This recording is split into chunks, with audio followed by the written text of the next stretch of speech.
This is a lion-free zone. I'm Jeff Wagner, in for Charlie Sykes. Sunday Insight starts right now.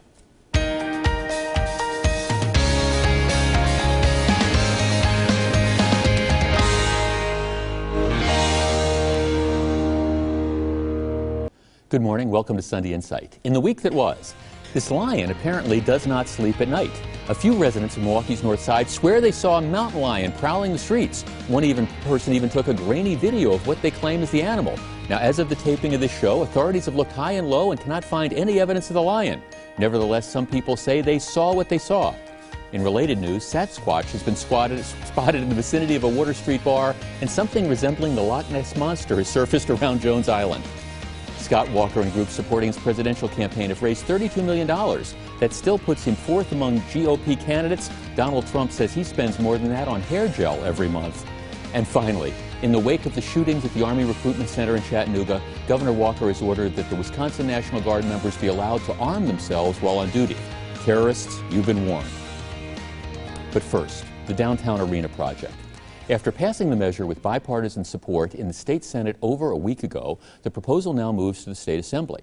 Assembly leaders suggest that they may need as many as 15 to 20 votes from Democrats to get the measure approved. Meanwhile, some Republicans are saying they intend to issue a series of amendments which would essentially take this proposal back to square one. So, what are the chances the bill passes in its present form?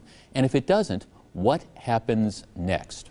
Joining me on our panel this morning, Milwaukee Alderman Bob Donovan, State Senator Alberta Darling, Susie Falk of the Falk Group, and State Representative Jim Ott. Okay, Jim Ott, in the Assembly, you're going to be dealing with this next week. What's going to happen? Yes, we are. Tuesday we're taking it up. And while, you know, I have heard rumblings about those amendments, Jeff, and of course, any amendment, you always look at it to see if it's something that improves the bill. The problem is with the amendments, as you said, it would have to go back to the Senate. We'd be back at square one. Number two, at some point, I mean, you can put any amendments you want to make the bill a wonderful bill for the state and for the county and for the city. The problem is at some point that becomes a deal breaker because you've got the other side negotiating. I would say the bill that the Senate passed was a big improvement over the initial bill, and I mean the bottom line is the state's going to be better off if the bucks remain here. So I'm hopeful we can pass the bill. Do you support the bill in its present form? I do, and again, I mean there's things you could tweak it and make it better, but I don't know that that's a reality at this point. Do you think there's enough votes to pass it in its present form? I would make a guess, yes, but I don't have any inside information. I didn't count the votes, so I'm not sure. State Senator Alberta Darling, and you were one of the people who shepherded this through the state Senate. It had broad bipartisan support. Absolutely. I think 21 votes. 10, 2 absent. If people start monkeying around with this in the state assembly, is that going to upset the apple cart potentially? Well, it could, and that's the issue. And Jim has described the loss that we could occur. You know what? We need to get the Bucks deal done, and we have a very good proposal on the table. We negotiated with a bunch of Democrats to get the deal, and we got the good bipartisan vote. I think we should take this good deal and put it forward and get it signed by the governor. This is a great deal for the taxpayer. Well, Susie Falk, you can look at any proposal, you know, and say, okay, if I were king or queen, I'd like to do something else. I've got some better idea. Is what came out of the state Senate good? You know, I think it's fair. I think Abley is having an issue with the county portion of this, but I think it looks very fair. And I got to say, I give hats off to those outliers in the state who support this. Yes. They realize it's good for Milwaukee. It is good for the whole state. We need an arena. I don't watch NBA. I don't watch the Bucks. I've never been to a Bucks game. I probably will never go. But I do appreciate the value that this has for the community, and I think it's a fair deal. I'll take you sometime. Yeah. Hey, I would go. I like beer. I'll take you some. Bob Donovan, the downtown arena, I mean, we talk about the benefit for the state, but it's got to have a huge impact on downtown Milwaukee. Absolutely. I'm certainly hoping. I was very pleased with the Senate vote. I'm hoping that the Assembly can get this passed. Let's move on. This is a positive thing for the community, especially if we're able to do that additional entertainment district around that area. And let's not forget, a lot of this money is all New York money coming into Milwaukee. We need that. Well, see, that's the thing that's always struck me. I mean, I remember when John Norquist, before he left town, he said, you tear down the Park East Freeway, and you're going to have, it's going to be this incredible development. It has been largely a moonscape for the longest time. I don't know if this is going to lead to that economic development, but I know if the Bucks leave and the Bradley Center sits largely empty, there's going to be nothing, right? Absolutely. This is a catalytic project for the downtown. There are a lot of positive things happening in the downtown. This is one of them. Let's get this done. And the Milwaukee Democrats ought to be thanking the Republicans for this effort. Jim, do you think in the state assembly, which is going to be considering this, do you think that there are outstate legislators, Republicans and Democrats, who understand that in this case what's good for Milwaukee is also good for the state?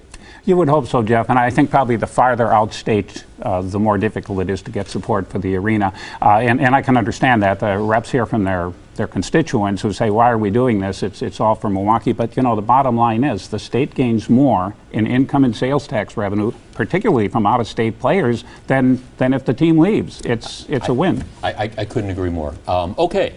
We're at that point. What has your glass half full and what has your glass half empty? Let's go around the table. Bob Donovan. Well, Jeff, my glass is half full because of the many positive things going on in downtown Milwaukee, just like we mentioned, the proposed arena, the Northwestern Mutual building, all of these things bode well for Milwaukee's future.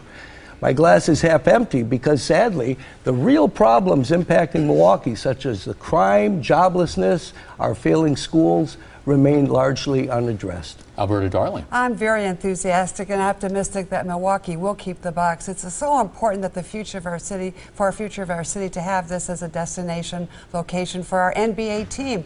And my glass is half empty because President Obama said that he only would lift the sanctions on Iran if they dismantled their nuclear program. Now he's endorsing that program, and that's really scary. President Obama's disastrous deal with Iran makes the world less safe and gives the Iranians a steam engine for oil, and they can use that to continue this to fund terrorism. Susie Fox. Sure. My glass half full, half empty is about Harley Davidson. It's the motorcycle season, right? Cycles are going off the shelves at the Harley Davidson dealerships around the country. The Harley CEO, he's a new guy. He predicts that the company's going to sell about 135,000 new cycles in the second half of 2015, which keeps them on their sales projection. Here's the problem. Just this past week, soon after he made that announcement, there was a recall of about 185,000 motorcycles that have to turn around, do a U-turn, come home, and get fixed. I guess there's a bag that can fall off and cause accidents. So my heart goes out to Harley. Jim Ott.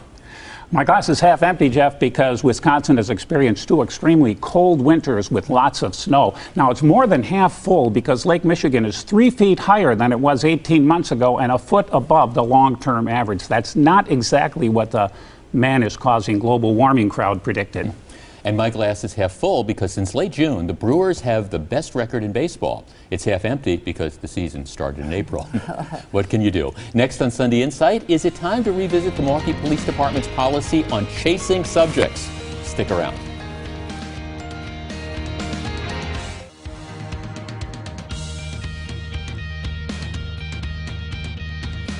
Well, 5 years ago, the Milwaukee Police Department adopted a policy of not chasing fleeing criminals unless there was evidence that they had committed a crime of violence.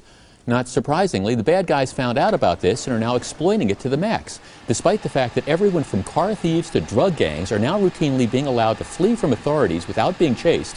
Milwaukee Mayor Tom Barrett and Milwaukee Police Chief Ed Flynn say they have no intention of changing the policy. Rank-and-file officers tell me they find it infuriating to watch criminal after criminal drive away from them because they're not allowed to pursue. So, does continuing this policy make any sense at all? Milwaukee Alderman Bob Donovan. Well, no, it doesn't, Jeff. I think that's obvious, most especially in light of the Journal-Sentinel article last Sunday. The fact that criminals are coming up here to Milwaukee from Chicago because they know it's easy to get away with this stuff because of the no chase policy. That's not my opinion anymore. That is the comments from the criminals themselves. Now, if this policy, in fact, was designed to create a safer city, it certainly has failed because I would argue Milwaukee has become far less safe as a result, many factors, but one factor is certainly this policy. Well, I talk to cops, you talk to cops. I am told routinely this is an incredible frustration. They watch everybody from car thieves to drug dealers drive away and literally thumb their nose at them, and it's frustrating. Without a doubt. And so, on the one hand, it's fueling a crime wave across Milwaukee, or helping to fuel a crime wave. But on the other hand, it's also creating less and less of a respect for the individuals who stand up and put their lives on the line, for the individuals who are the visible presence of law and order in this community. Susie, the justification is we don't want to put citizens at risk by having somebody driving 100 miles an hour. Does that still make sense? Well, here's the problem, and citizens are at risk. I think the real issue is the fact that these mobile drug units, these cars that we can't pursue, it's because so many of them have these tinted windows, and the cops are not allowed to see what's happening within the cars. I think if they had justification to actually go on a chase and pursuit because there's a felony here, I think they should be allowed to, but they can't see what's in the car. That's the problem. I don't know how you ban tinted windows. Now, Alberta Darling, one of the things that Ed Flynn says, the chief, to justify this position is that, well, we don't chase car thieves, for example, because even if we catch car thieves, the courts do absolutely nothing with them. So why even bother? Well, that's a key point, and that's what I wanted to add to this mix, is Chisholm is not prosecuting those offenders, and people are getting off for very serious crimes, and this is a huge problem. Between Chisholm and our courts, we are creating a very dangerous city, and we've got to change the attitude, and we have to have accountability, Chisholm and the courts. Especially with regard to juveniles. Well, yes, because you know what? They want us to increase the penalties. Well, if they're not enforcing the current penalties, what tells us that they're going to enforce our increases? I think it's a very serious issue, and we have these gangbangers thinking they have control of our city, and I think they do. Jim Ott, what do you do in a case like this? Well, I'll tell you, Jeff, I know the police chief cares about his officers. I know he cares about the city, but at some point, it's like common sense has to kick in. And it's not a matter of deciding whether the person that the police are going to chase has committed a serious crime or if he just ran through a red light. I imagine somebody has a warrant out for their arrest, running through a red light. Why in the world would they stop if an officer chased them? Because they know they're not going to be arrested for running a red light. They're going to be arrested for whatever crime they've committed. They have every incentive to run, no incentive to stop. This policy, in one word, 2 syllables, it is insane. Now, you might not want to hear it, but we're going to tell you anyways. Let's dish out some unsolicited advice. Bob Donovan first. Well, Jeff, my advice goes directly to the chief. Dump the no pursuit policy and quit carrying water for Tom Barrett. Alberta Darling. To Bucks fans, keep the pressure on. Call your state reps. Call the governor. One of the reasons we had 21 votes for the Bucks Arena in the Senate was because people like you called a lot, and it made a big, huge difference. We want Susie Falk to be able to go to Bucks games. Susie Falk. Now that we are close to bringing the arena to downtown Milwaukee, and I'll get to go to a Bucks game, city leaders, let's think a little bit harder about what might become of the West Wisconsin Avenue and the Grand Avenue Mall. Milwaukee's night market, a monthly open-air market that offers a wide variety of experience for people of all ages, is a terrific start. However, it's once a month during the warm months, which maybe 3, 4. We need to consider a marketplace that works for all of us 365 days of the year. Jim Ott. If you think you see a lion in your backyard, do not feed it, do not attempt to pet it, call authorities, and don't send Jeff Wagner an email. Amen to that. My unsolicited advice would be for political gadfly Donald Trump, who mocked John McCain's time as a prisoner of war. For goodness sakes, shut up. In other words, you're fired. Next on Sunday Insight, is it fair to require public employees to live in cities where they work as a condition of employment?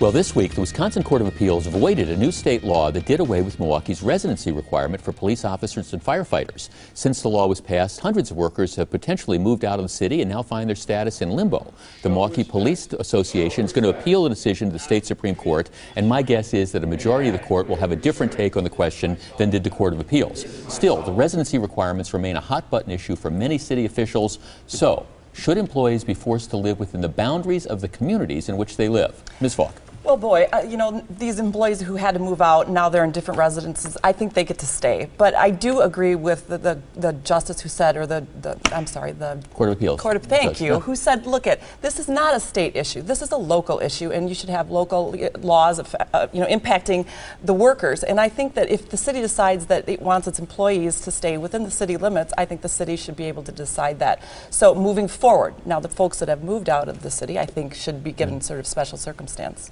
Bob Donovan.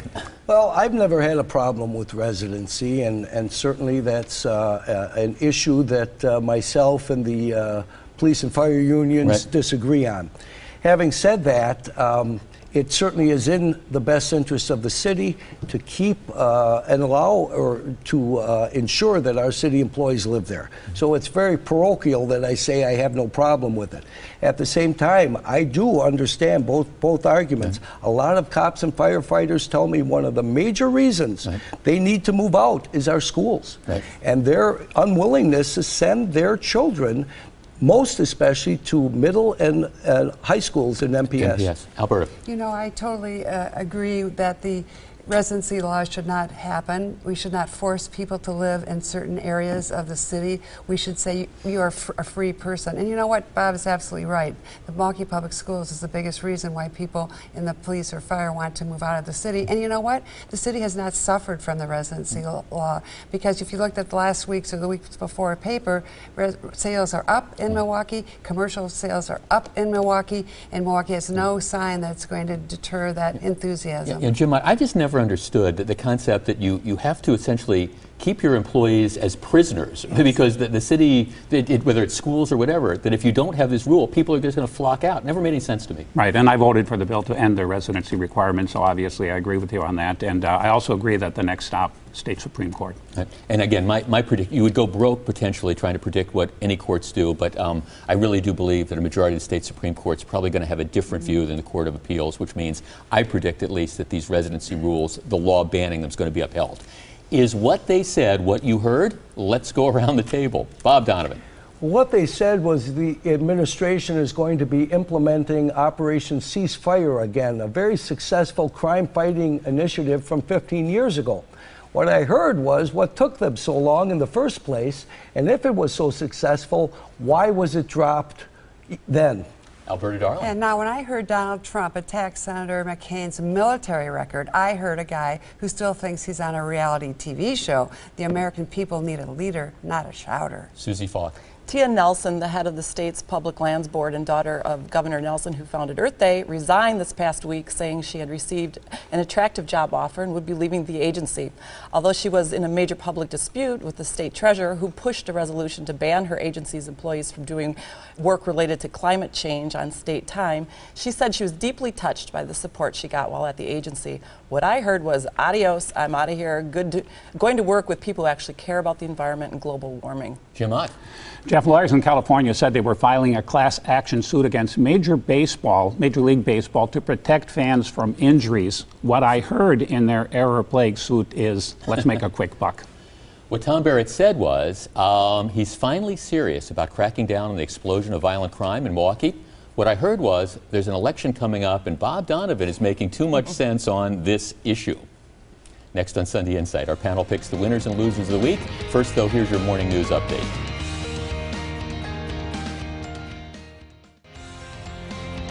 It's time for our panel to pick the winners and losers of the week. Bob Donovan, you're first. Well, my winners, Jeff, are the criminals, the drug dealers, and the malcontents across Milwaukee who are simply exploiting this non-pursuit policy. My losers are the mayor and the chief for doubling down on this failed policy. Alberta Darling.